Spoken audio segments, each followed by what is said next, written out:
At the time of this recording, the registration process is still being refined.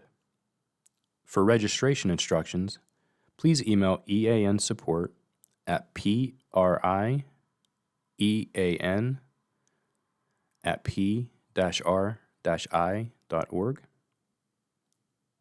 To log into the EAN Suppliers app, go to https://suppliers.eauditnet.com. On the login page, enter your email address and password and click the login button. If you need to reset your password, please click on the Forgot Password link to have a reset email sent to your email address on account. Please note, logging into the legacy eAuditNet system will automatically forward you to the EAN Suppliers app.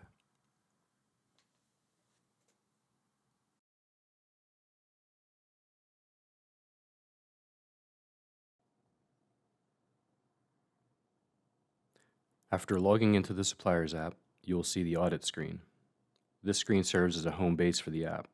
Anytime you need to get back to this screen, simply click on the Manage button or the Audits item on the top left menus. The main menu that you will use to perform most tasks is the Manage Supplier menu. At the top is a drop-down that will contain each of your locations that you are associated with. Clicking on an individual location will show information only for that location. The remaining items on the menu are audits, audit quotes, advisories, supplier QML, quality system certificates, agreement, invoices, and users. We will cover each option in a few moments.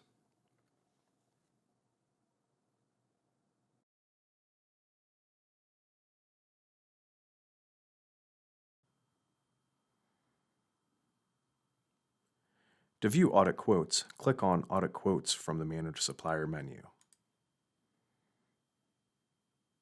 On this screen, you will see existing quotes for your companies.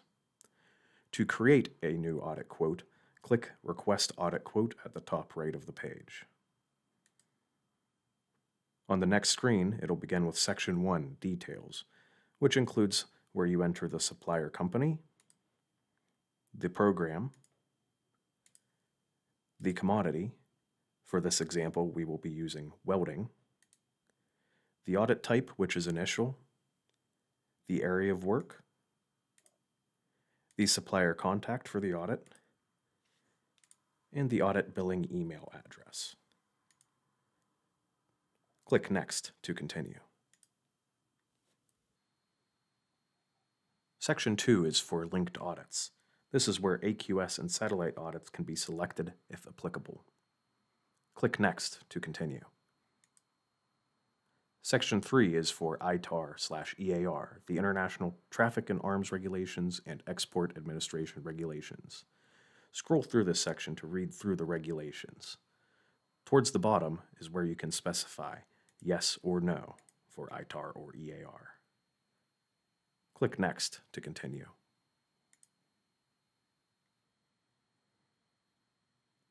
Section 4 is for the scope of the audit. Under Edit Scope, you will see that the commodities are listed in alphabetical order. In this example, welding, we will want to click on Commodity to reverse the alphabetical order. Under welding, the AC7000 is automatically checked. Additional scopes can be added by clicking the checkbox.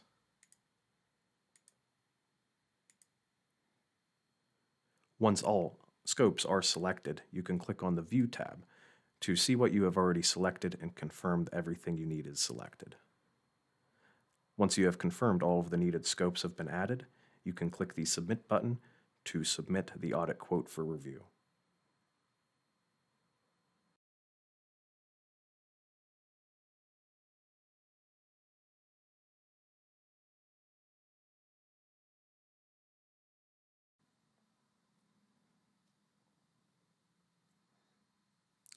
The supplier audit screen is broken into 3 sections. First is the In Process section, which is for audits that have been conducted and submitted by the auditor. Next is the Upcoming Audits section. which is for audits that are in a status of initiated or scheduled. One note is the items per page, which features a drop-down to increase how many audits you can see in this section.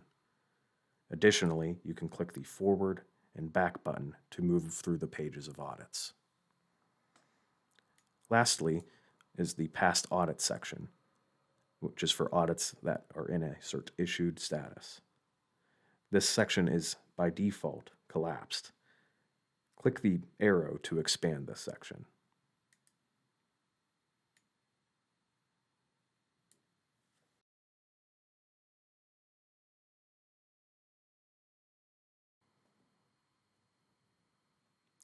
Next, we will look at an upcoming audit.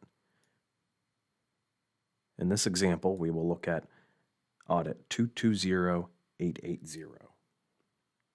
You can click on each column header to sort in ascending or descending order.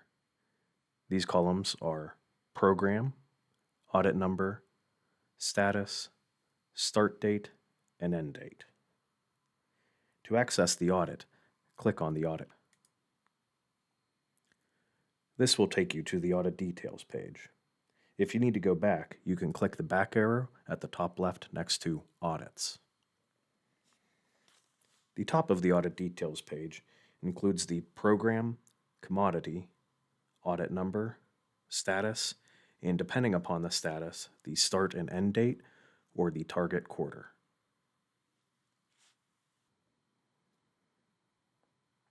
Next is the details section.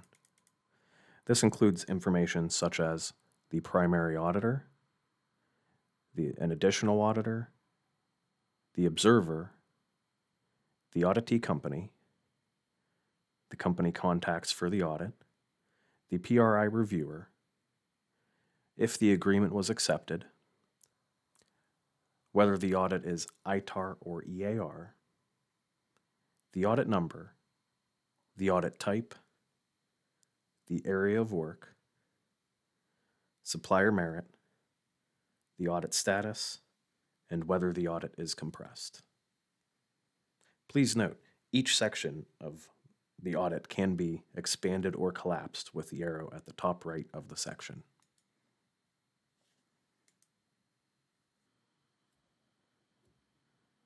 The next section we will look at is for the linked audits. In this area, if there were a previous audit or a current satellite or AQS audit, they would appear here. After that is the subscriber section, which has two subsections. The first is titled Your Subscriber Customers, and this is who you identify as your customer. You can click the pencil icon to add a subscriber customer from the list. And then you can click the Save Changes button to add them to the list. Next is the subscribers that have identified auditee area. This section would include subscribers that have identified your company. The next section is the scope section, which includes the scope of accreditation for this audit. Beyond that is the self-audit and pre-audit document areas. In this area, you will see previously uploaded documentation. Clicking on the verlipses, the three vertical dots button, you can delete or download documents. If a new document needs added, click on the plus button and add file to upload a document from your computer. The next section is checklists. This section will include checklists uploaded by the auditor based on the scope of the audit. Please note, checklists are added 21 days prior to the audit start date. The next section is the financial section. As this audit is in an initiated status, this section is blank. Once this audit is scheduled, the invoice will appear in this area. After that is the history section. This section contains tracking history or changes to the audit, such as the action, the date, and the user that made the change. Lastly, if you scroll all the way back to the top of the audit, there is another ellipsis, three vertical dots that you can click. This will bring up a menu for you to edit the audit contacts or view emails.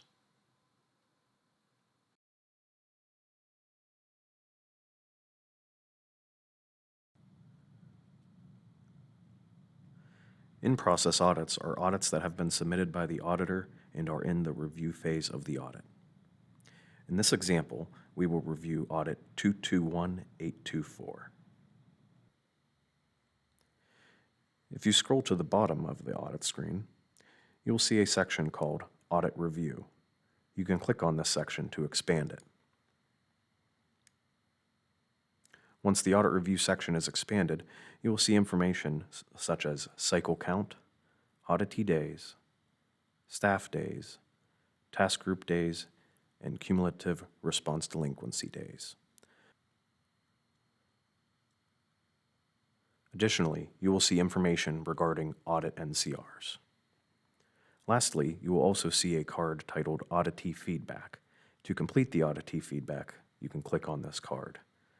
If you notice that there is a pencil icon, that means the auditee feedback must be completed. If a check mark is present, that means the auditee feedback has been completed.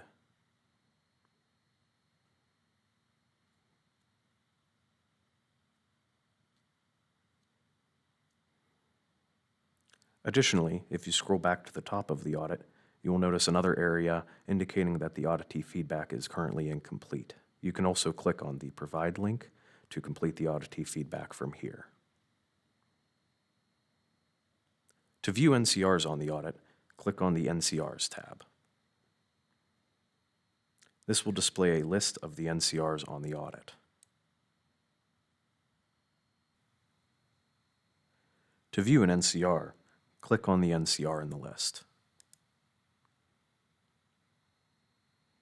Pertinent NCR details are on the left-hand side of the screen. NCR responses are on the right-hand side of the screen. To begin an NCR response, click the plus icon at the top right of the screen. Enter your response in the auditee response field. First cycle responses contain 6 response areas which are required. Subsequent responses contain a single response area. If you have attachments, they can be attached in the attachments area by clicking the plus icon and then clicking Add File. Once you have completed your NCR response, you can click the Submit Response button to submit your NCR response. If you are not yet finished or ready to submit your response, you can click the Save Draft button. This will allow you to continue your NCR response at a later date. Please note, submitted NCR responses become a permanent record on the audit report and cannot be changed.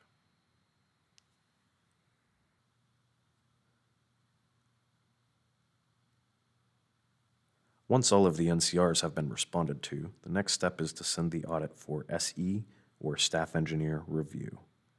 Click on the audit you would like to send for SE review.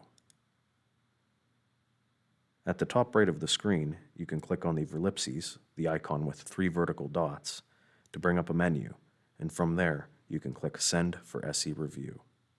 Please note, failure to respond to each NCR prior to sending the audit for SE review may result in a loss of a response cycle.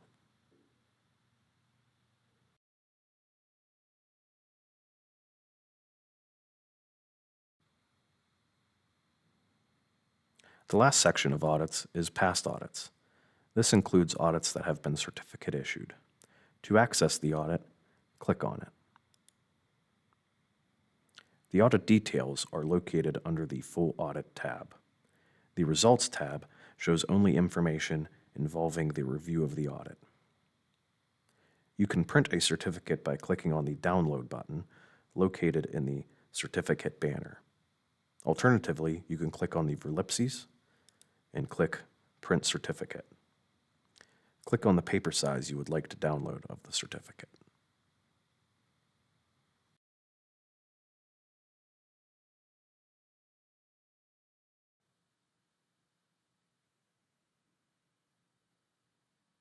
To create a new audit, from the Audit screen, click Create Audit at the top right. Next, you will be taken to Section 1 for details. First, you will enter the supplier company, the program, the specific commodity, You select the audit type, in this case initial, for area of work, the requested quarter, the contact, and the audit billing email. Click Next to continue. Section 2 for subscribers is where you would identify your subscriber customers. Click in the Your Subscriber Customers area to bring up a list, and you can select your first subscriber customer. To select additional subscriber customers, click the plus icon and select them. Once completed, click Next to continue. Section 3 is the linked section, where AQS and satellite audits appear if applicable. If these audits are applicable, select the checkbox. Click Next to continue. Section 4 is for ITAR/EAR, the International Traffic in Arms Regulations and Export Administration Regulations. Continue scrolling down the screen to read through the regulations. At the bottom, specify yes or no whether it is ITAR or EAR. Click Next to continue. Section 5 is for the scope of the audit. In this example, which is a welding audit, we will want to click on Commodity to change the sorting alphabetically. The AC7000 is automatically selected, and additional scopes can be selected by checking the checkboxes.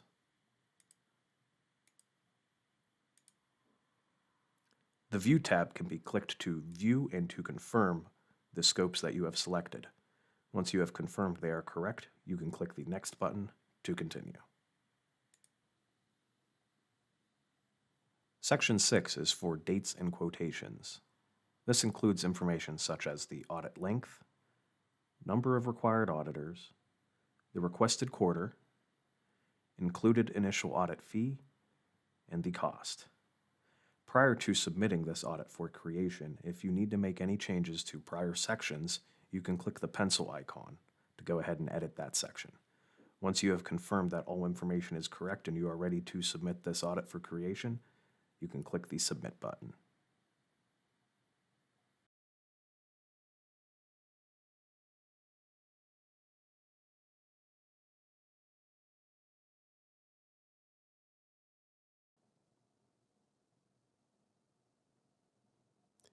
To access the advisories that have been issued for your company associations, click on the Advisories item. Advisories will appear on the right-hand side of the screen. To access an advisory, click on the card that contains the advisory you wish to view. Please note, clicking on the audit number will take you to the audit details instead. On the left-hand side of the screen, you will see relevant details for the advisory. The right-hand side of the screen is for advisory discussion. To begin a discussion, click on the plus symbol to open up the response block. After you've completed the subject and advisory response, you can click on the plus symbol below to add attachments. Once you've completed the discussion, please click the Submit Response button to save the items.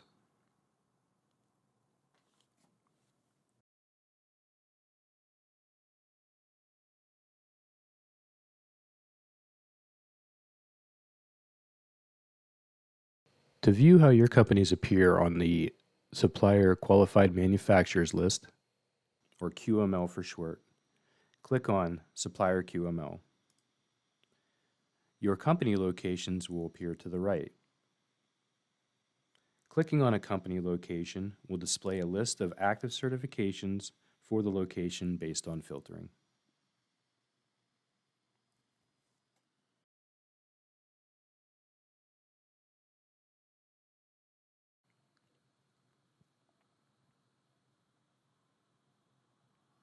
To view quality system certificates entered for your company, click on the Quality System Certificates menu item from the Manage Supplier menu. This will load a current view of current certifications that have been entered into the system. Clicking on the History tab at the top will provide you a history of previously entered quality system certificates. To add a new certificate to the system, click on the Add New Certification link at the top right of the screen. This will allow you to select the company that the qualification is for. It'll allow you to select the issuing company of who issued the certification. You can select the quality system type, such as 9100 or 9110. You can enter an expiration date for the certificate, or you can click on the calendar icon to provide a visual calendar to select a date. Lastly, if you have the OIN or OASIS identification number, you can click here and enter that before submitting. To save the certificate, go ahead and click the Submit button. Once the quality system certificate has been submitted, additional options become available. Clicking on the verlipses, or the three dots stacked on top of each other, will provide you with additional options. These options include a component for uploading a copy of the certificate and a component for entering an OIN number if one was not originally provided.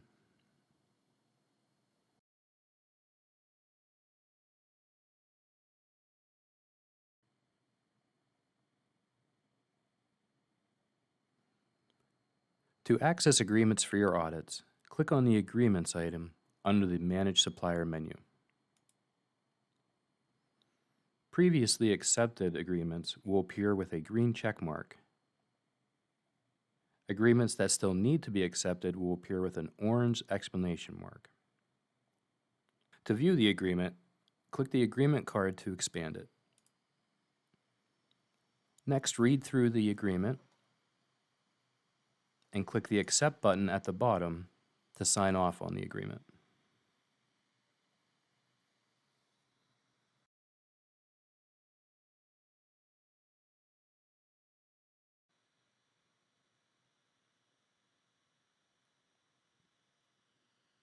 To access invoices for your audits, click the Invoices item under the Manage Supplier menu. Currently, there are two sections in the Invoices screen: Unpaid and Paid. To resend the invoice to an email address, click the verlipses, which is the three dots stacked on top of each other, and click Resend Invoice to Email. This will allow you to enter an email address to send the invoice to.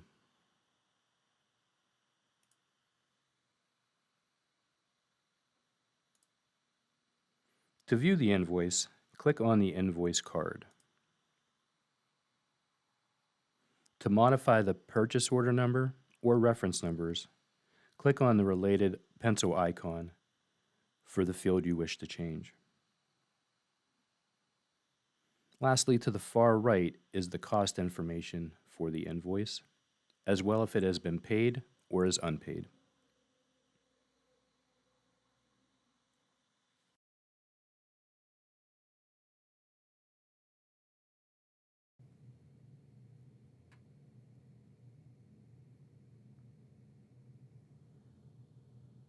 Company administrators have access to the user screen.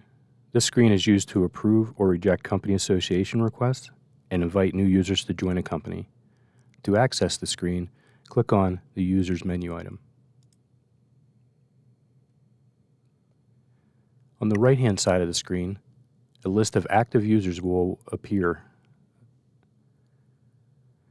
This list can be sorted by name and company by clicking on the AZ icon.